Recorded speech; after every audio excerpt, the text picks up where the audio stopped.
Hello friends, welcome to my YouTube channel. तो आज हम इसमें करने वाले हैं यूजीसी नेट हिंदी जुलाई 2016 का पेपर। आज इसमें हम करने वाले हैं 25 क्वेश्चंस और ये वीडियो का नंबर पार्ट नंबर 1 रहेगा। अगर आपको वीडियो पसंद आए तो प्लीज चैनल को लाइक शेयर एंड सब्सक्राइब जरूर करिए। तो आइए इस वीडियो को शुरू करते हैं। फर्स्ट क्वेश्चन है हमारा, चौपाई छंद का पूर्व रूप है। चौपाई छंद का जो पूर्व रूप था वो क्या है, उसका नाम क्या है?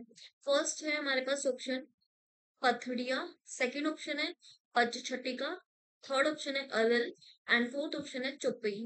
तो हमें बताना है इसका हमारा राइट आंसर क्या होगा। तो हमारा राइट आंसर हो जाएगा ऑप्शन नंबर थर्ड, अरल।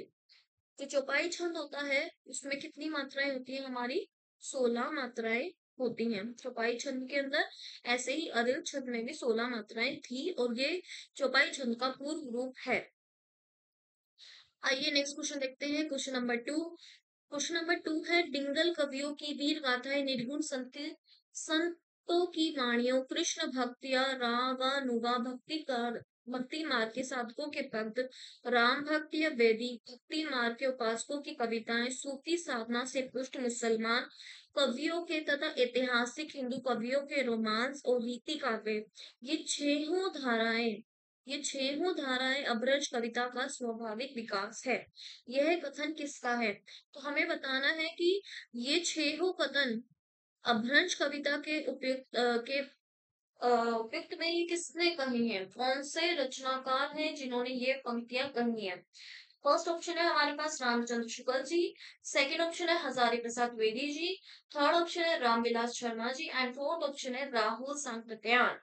तो इसका हमारा राइट आंसर हो जाएगा हजारी प्रसाद द्विवेदी जी। हजारी प्रसाद द्विवेदी जी ने ये वाक्य कहे हैं। तो हमारा राइट आंसर हो जाएगा option number two, Hazari Prasad Dwivedi. Next question है हमारे पास, कुंडलीन के उद्बुद्ध होने पर जो सपोर्ट होता है उसे क्या कहते हैं? जब कुंडलीन के उद्बुद्ध होते हैं तो उस पर जो सपोर्ट होता है उसे हम क्या कहते हैं? तो उसका ऑप्शन हो जाएगा हमारा ऑप्शन, राइट आंसर इसका हमारा हो जाएगा नाद। चलिए आइए नेक्स्ट क्वेश्चन देखते हैं हम।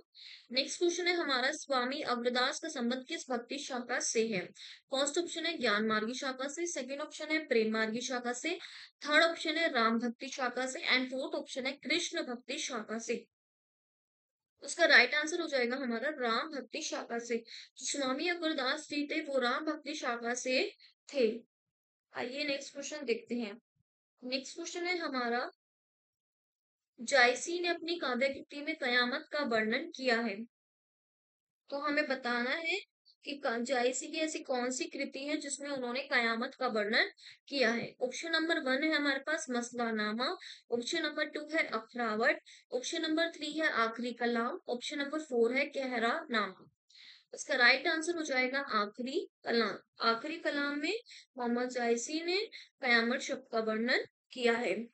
तो आखिरी कलामत में कयामत का वर्णन तथा मुगल बादशाह की प्रशंसा है। आखिरी कलाम में क्या है? मुगल बादशाह बाबर की प्रशंसा है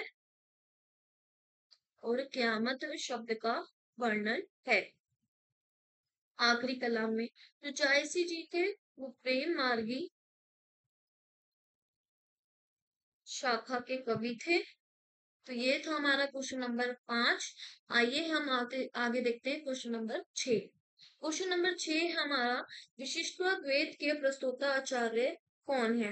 विशिष्टाद्वैत के प्रस्तोताचार्य कौन है? तो फर्स्ट ऑप्शन है हमारे पास रामानुजाचार्य, सेकंड ऑप्शन है रामानंद, थर्ड ऑप्शन है शंकराचार्य एंड फोर्थ ऑप्शन है मध्वाचार्य। इसका राइट आंसर है हमारा रामानुजाचार्य। रामानुजाचार्य विशिष्टाद्वैत के प्रस्तोताचार्य हैं। ठीक है, आइए आगे देखते हैं। नेक्स्ट क्वेश्चन पे चलते हैं। नेक्स्ट क्वेश्चन है हमारा, गौड़ीय संप्रदाय के संस्थापक कौन है? तो हमें बताना है गौड़ीय संप्रदाय के संस्थापक कौन है। हमारे पास ऑप्शन नंबर वन है Haridas Niranjani, option number two है लालदास, ऑप्शन नंबर थ्री है हित हरिवंश, ऑप्शन नंबर फोर है चैतन्य महाप्रभु। तो इसका राइट आंसर क्या हो जाएगा? चैतन्य महाप्रभु। गौड़ीय संप्रदाय के संस्थापक कौन है? हमारे चैतन्य महाप्रभु। हीथ हरिवंश के बताइए कौन है? हीथ हरिवंश के कौन है? राधा वल्लभ संप्रदाय। हीथ हरिवंशी किसके हैं? राधा वल्लभ संप्रदाय के संस्थापक हैं। स्वामी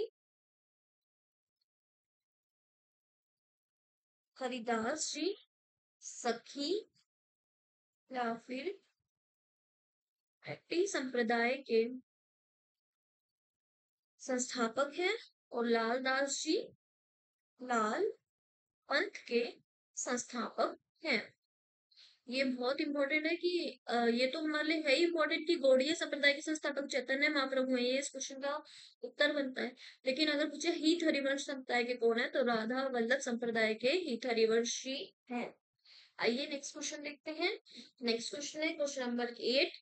क्वेश्चन नंबर 8 में पूछा है हीथ 84 के रचयिता है। तो हमें एक रचना दे रखी है और हमें बताना है कि इसके रचनाकार कौन है। हमारे पास ऑप्शन नंबर 1 है नंददास जी, ऑप्शन नंबर 2 है Heath Harivansh ji, option number 3 है चित्त स्वामी जी, ऑप्शन नंबर 4 है स्वामी हरिदास। तो हमें पता है, आपको पता है इसका राइट आंसर क्या होगा? तो हाँ जी, इसका राइट आंसर होएगा हीथ हरिवंश जी। हीथ 84 की रचना करी है हीथ हरिवंश जी ने। आइए नेक्स्ट क्वेश्चन देखते हैं। नेक्स्ट क्वेश्चन में बोला है, हमें कुछ पंक्तियां दे रखी है, हमें बताना है यह कथन किसने कहा है। यह सूचित करने की आवश्यकता नहीं कि ना तो सूर का अवधि पर अधिकार था और ना जायसी का ब्रिज पर। यह कथन किसका है कि सूर जी का ना तो अवधि पर अधिकार था और ना जायसी जी का ब्रिज पर? ऑप्शन नंबर 1 है आचार्य प्रसाद द्विवेदी जी, ऑप्शन नंबर 2 है हमारे पास नगेंद्र, ऑप्शन नंबर 3 है रामचंद्र शुक्ल, ऑप्शन नंबर 4 राम कुमार वर्मा। तो इसका राइट आंसर हो जाएगा रामचंद्र शुक्ल जी। रामचंद्र शुक्ल जी ने यह कथन कहे हैं।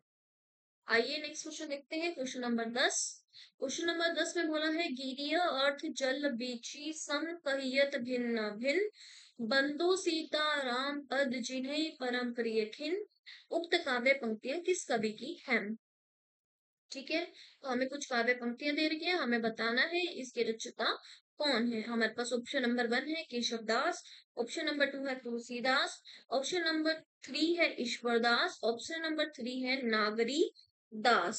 तो हाँ जी, इसका राइट आंसर क्या है? तुलसीदास। तुलसीदास ने इन पंक्तियों की रचना करी है। आइए नेक्स्ट क्वेश्चन देखते हैं। नेक्स्ट क्वेश्चन है धर्म का प्रभाव कर्म ज्ञान और भक्ति। धर्म का प्रभाव कर्म ज्ञान और भक्ति इन तीन धाराओं में चलता है। इन तीनों के सामंजस्य से धर्म अपनी पूर्ण सजीव दशा में रहता है, किसी एक के भी अभाव से वह विकलांग रहता है। यह कथन किस आलोचक का है? तो हमें बताना है, जिन्होंने तीन धाराओं के बारे में वर्णन करा है, कर्म ज्ञान और भक्ति। ऑप्शन नंबर 1 है रामचंद्र शुक्ल जी, ऑप्शन नंबर 3 है आचार्य प्रसाद द्विवेदी जी, ऑप्शन नंबर 4 है राहुल संकृत्यान और ऑप्शन नंबर 4 है रामविलास शर्मा। तो ये कथन भी हमारे रामचंद्र शुक्ल जी ने कहा है कि धर्म का प्रभाव कर्म ज्ञान और भक्ति इन धाराओं में चलता है। इन तीनों के सामंजस्य से धर्म अपनी पूर्ण सजीव दशा में रहता है, किसी एक के भी अभाव से वह विकलांग रहता है।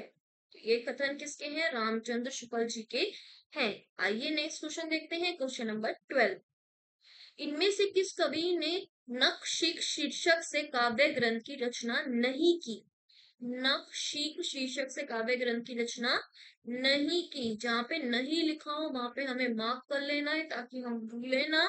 हम कभी नखशिख शीर्षक से कभी हम हाँ समझ जाते हैं और हम प्रश्न गलत कर देते हैं, ताकि हमें पता भी होता है लेकिन फिर भी हम इसको गलत कर देते हैं। तो इस प्रश्न के ऑप्शन है हमारे पास कुलपति मिश्र, सेकंड ऑप्शन है सूती मिश्र, थर्ड ऑप्शन है नृप शंभू एंड फोर्थ ऑप्शन है पजनीस। तो इस प्रश्न का उत्तर कोई इन चारों में से कोई भी नहीं है, कि इन चारों ने ही नखशिख शीर्षक का प्रयोग किया है, जिसमें नायिका के सौंदर्य का वर्णन इन्होंने नखशिख शीर्षक से किया है। तो इसका हमारा राइट आंसर इन चारों में से कोई भी नहीं है। तो आइए आगे देखते हैं। आगे हमारा क्वेश्चन नंबर 13 है, अंग दर्पण किस कवि की रचना है। यहाँ पे हमें एक रचना दी हुई है, हमें बताना है इसके रचनाकार का क्या नाम है। हमारे पास ऑप्शन नंबर 1 है रसलीन, ऑप्शन नंबर 2 है मुबारक, ऑप्शन नंबर 3 है बेनी प्रवीण, ऑप्शन नंबर 4 है राम सिंह। तो हमें बताना है अंग दर्पण कौन से कवि की रचना है। तो ये है रसलीन की रचना। रसलीन ने अंग दर्पण की रचना की है। उन्होंने 1737 में अंग दर्पण की रचना की। उनकी अन्य रचनाओं के बारे में देखें तो उन्होंने प्रबोध रस प्रबोध की रचना की 1741 में।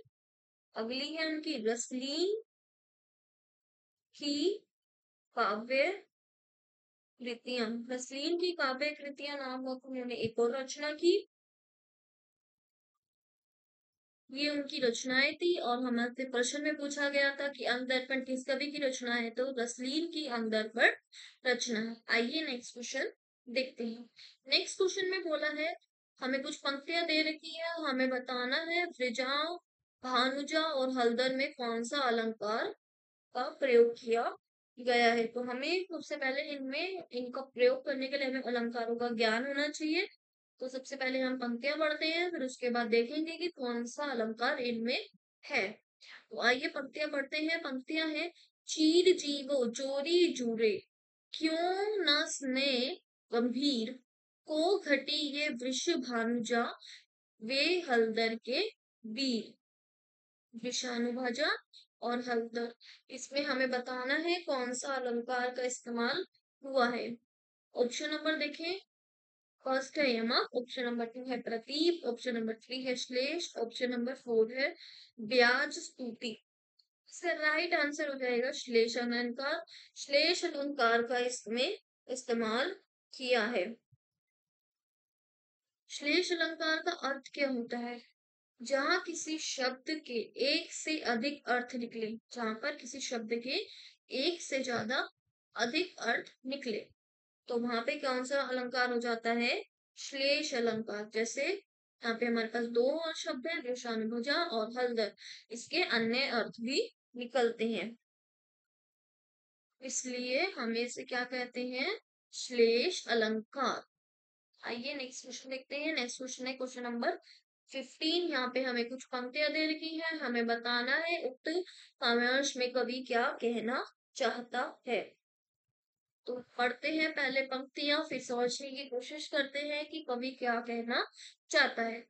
फर्स्ट पंक्तियां पढ़ें तो पंक्तियों में लिखा है, पानी अपार घन आनंद, उगती ओछी, जतन जुगती जोन्हा कोन पे नपती है। उक्त काव्यांश में कवि क्या कहना चाहता है। ऑप्शन नंबर 1 पढ़े कि नायिका का सौंदर्य वर्णन असंभव नहीं है, असंभव नहीं है ये बोला। नेक्स्ट है, नायिका के सौंदर्य से अच्छी कवि की उक्ति है, ये बोल सकता है वो, नहीं। थर्ड ऑप्शन है, नायिका के सौंदर्य की तुलना में मेरी उक्ति निर्कृष्ट है। फोर्थ ऑप्शन में बोला है, नायिका का सौंदर्य और कवि की उक्ति दोनों अच्छे हैं। तो क्या बोल सकता है कवि कि नायिका का सौंदर्य वर्णन असंभव नहीं है, ये बोल सकता है, नहीं बोल सकता कभी, क्योंकि वहां पे बोला है, पानी अपार घन आनंद उगती ओछी, जतन जुगती जोना कोन पे नपती। नापी नहीं जा सकती, ऐसी ही सौंदर्य है नायिका का। तो कौन सा ऑप्शन हो जाएगा, ऑप्शन नंबर 3, नायिका के सौंदर्य की तुलना में मेरी उक्ति निर्कृष्ट है। तो ये हमारा राइट आंसर था, ऑप्शन नंबर 3। आइए नेक्स्ट क्वेश्चन देखते हैं। अभी तक हम क्वेश्चन 15 तक कर चुके हैं, अब हम क्वेश्चन नंबर 16 पे बढ़ रहे हैं। आपको वीडियो पसंद आ रही है तो प्लीज चैनल को लाइक शेयर एंड सब्सक्राइब जरूर करिए। क्वेश्चन नंबर 16 में बोला है, अष्ट छाप में सूरदास के पीछे इन्हीं का नाम लेना पड़ता है। जो अष्ट छाप है, आपने याद करे होंगे कि अष्ट छाप है, तो इन्हीं का नाम लेना पड़ता है। इनकी रचना भी बड़ी सरस और मधुर है।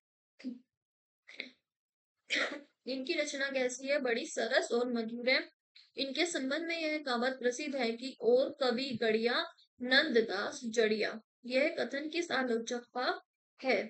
First option Ramchandra Shukla, option number 2 Hazari Prasad Dwivedi ji, option number 3 Ram Kumar Varma, option number 4 Nand Dulare Vajpeyi. तो इसका राइट आंसर है रामचंद्र शुक्ल जी ने ये वाक्य कहे है कि यश छाप में सूरदास के पीछे इन्हीं का नाम लेना पड़ता है। इनकी रचना भी बड़ी सरस और मधुर है। इनके संबंध में यह कहावत प्रसिद्ध है कि और कभी गढ़िया नंददास जड़िया। आइए नेक्स्ट क्वेश्चन देखते हैं। नेक्स्ट क्वेश्चन हम 17 क्वेश्चन पे जा रहे हैं। आज की वीडियो में हम 25 क्वेश्चंस कंप्लीट करेंगे। आने वाली वीडियोस में और क्वेश्चंस कंप्लीट करेंगे। तो क्वेश्चन नंबर 17 में बोला है निम्नलिखित में मैथिली चरण गुप्त की कौन सी रचना नायिका प्रधान नहीं है? तो हमें ये बताना है कि कौन सी ऐसी रचना है जिसमें नायिका प्रधान नहीं है। फर्स्ट रचना है यशोधरा, फोर्थ सेकंड ऑप्शन है पंचवटी, थर्ड है साकेत एंड फोर्थ है विष्णु प्रिया। तो इसमें राइट आंसर है पंचवटी। पंचवटी में नायिका प्रधान नहीं है। और ये पंचवटी मैथिली चरण गुप्त जी ने इसकी रचना कब करी? 1925 में। साकेत की करी 1931 में, यशोधरा की 1932 में एंड विष्णु प्रिया की 1957 में। जो मैथिली चरण गुप्त जी हैं वो द्विवेदी युग की कवि हैं। द्विवेदी युग की ये कवित्री हैं। इन्होंने काफी रचनाएं करी और मैथिली चरण गुप्त की पंचवटी रचना है जिनमें उन्होंने नायिका प्रधान उनकी ये रचना नहीं है। आइए नेक्स्ट क्वेश्चन देखते हैं। Question number 18। क्वेश्चन नंबर 18 में हमें कुछ पंक्तियां दे रही है। हमें बताना है कि इस पंक्तियों के रचनाकार कौन है। सबसे पहले पंक्तियां पढ़ते हैं। छोड़ डुमरू की मृदु छाया, तोड़ प्रकृति से भी माया, बाले तेरे बाल जाल में कैसा उलझा तू लोचन।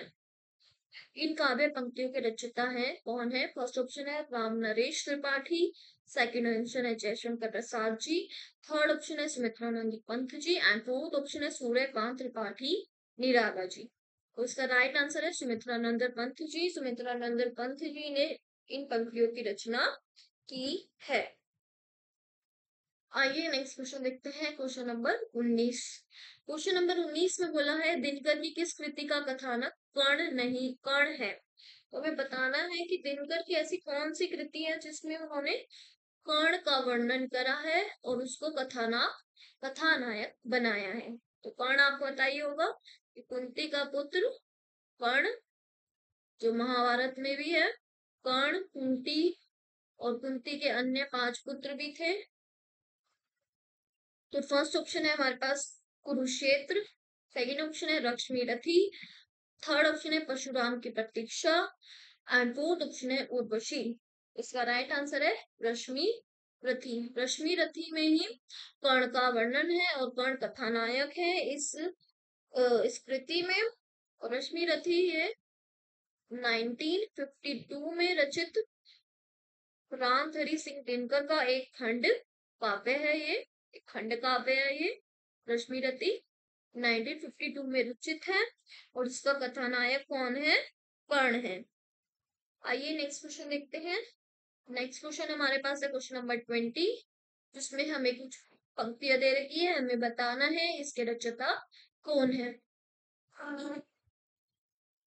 अब तक क्या किया, जीवन क्या जिया, ज्यादा लिया और दिया बहुत बहुत कम।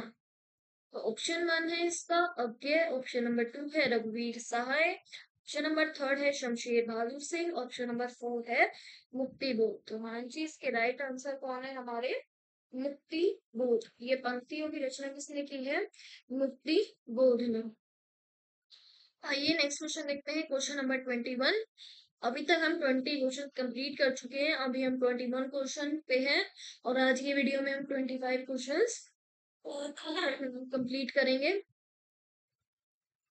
तो हमारे पास पंक्तियां हैं। हमें बताना है इनकी रचना मौन के इस रचनात्मक संदर्भ के व्यक्ति अज्ञे ने अपनी किस काव्य कृति में की है। हमें बताना है कि मौन, ये हमें पता है ये अज्ञे की रचना है।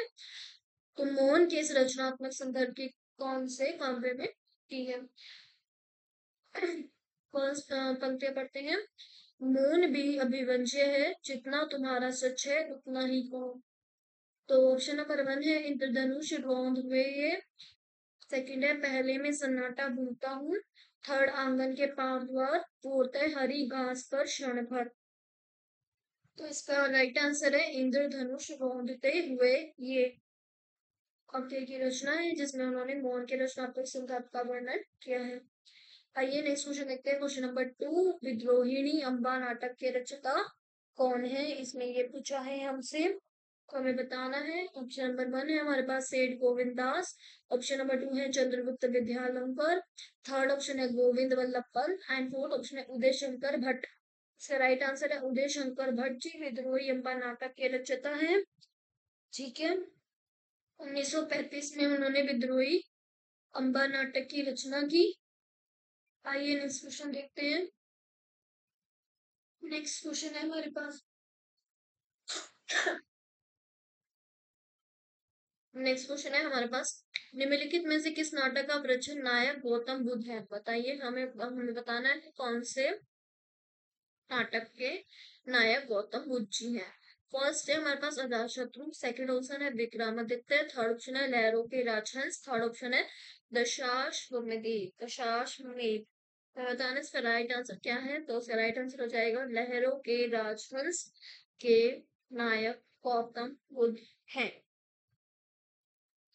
ये लहरों के राजहंस मोहन राकेश जी की ये रचना है। उन्होंने 1963 ईस्वी में इसकी रचना की थी। दशाश्वमेध 1950 में रचित लक्ष्मी नारायण मिश्र जी की ये रचना है। विक्रमादित्य 1929 में रचित उदय शंकर भट्ट की ये रचना है। ऑप्शन वन जो अजातशत्रु था ये 1922 में जयशंकर प्रसाद जी की ये रचना है। तो हमने इस क्वेश्चन में 4 प्रश्न बना लिए, जिसमें हमने विक्रमादित्य भी पढ़ लिया कि किसकी रचना है, कब प्रचलित हुई। दशाश्वमेध देख लिया, लहरों के राजहंस इस प्रश्न का ही उत्तर था, और अजातशत्रु भी देख लिया कि किसकी ये रचना है। अब हम इस क्वेश्चन का 24 क्वेश्चन देख रहे हैं। ये लास्ट सेकंड क्वेश्चन है हमारा। इसके बाद लास्ट क्वेश्चन करेंगे और फिर इसके साथ ये वीडियो कंप्लीट होएगी। और अगर आपको वीडियो पसंद आए तो प्लीज चैनल को लाइक शेयर एंड सब्सक्राइब जरूर करिए। फर्स्ट 24 क्वेश्चन है हमारे पास। निम्नलिखित में से कौन सा नाटककार सर्वाधिक नाटकों का रचयिता है। हमें बताना है कौन सा ऐसा नाटककार है जिसने सबसे अधिक नाटक की रचना की है। हमारे पास ऑप्शन नंबर 1 है ज्ञानदेव अग्निहोत्री। सेकेंड ऑप्शन है लक्ष्मी नारायण लाल। ऑप्शन नंबर 3 है भारतेंदु हरिश्चंद्र। ऑप्शन नंबर 4 है सर्वेश्वर दयाल सक्सेना।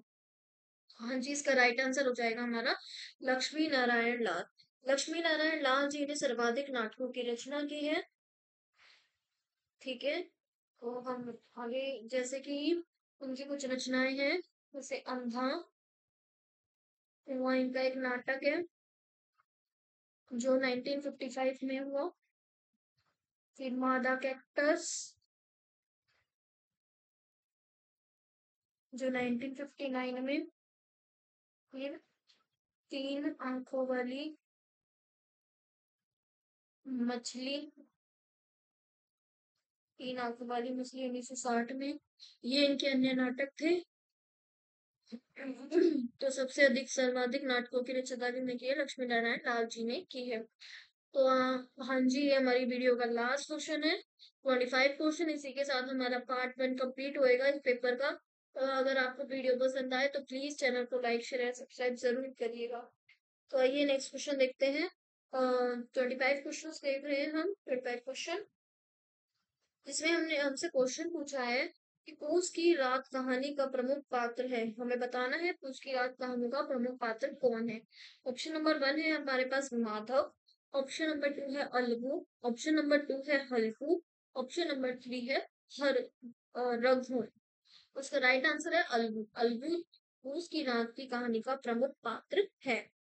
अगर हम देखें पूस की रात कहानी के अन्य पात्र, तो हल्कू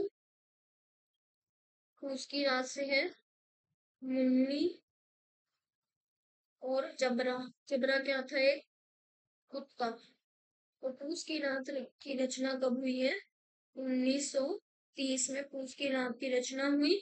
और पूस की रात किसकी रचना है? प्रेमचंद्र जी की ये हमारी रचना है, जिसमें पूस की रात का कहानी का प्रमुख पात्र कौन है? अलगू।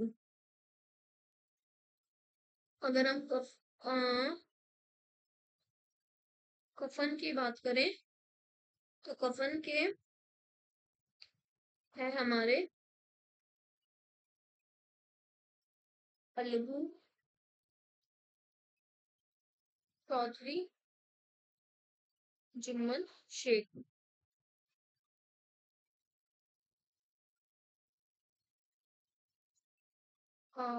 बाय मिस्टेक गलत हो गया। इसका हमारा राइट आंसर हो जाएगा हल्कू। तो पूस की रात कहानी का प्रमुख पात्र कौन है? हल्कू।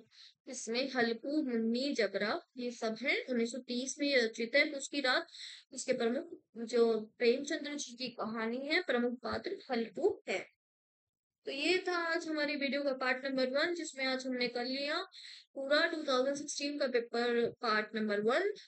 आने वाली वीडियोस में हम इसका पूरा पेपर कंप्लीट कर लेंगे। अगर आपको वीडियो पसंद आए तो प्लीज चैनल को लाइक शेयर एंड सब्सक्राइब जरूर करिए। Thank you.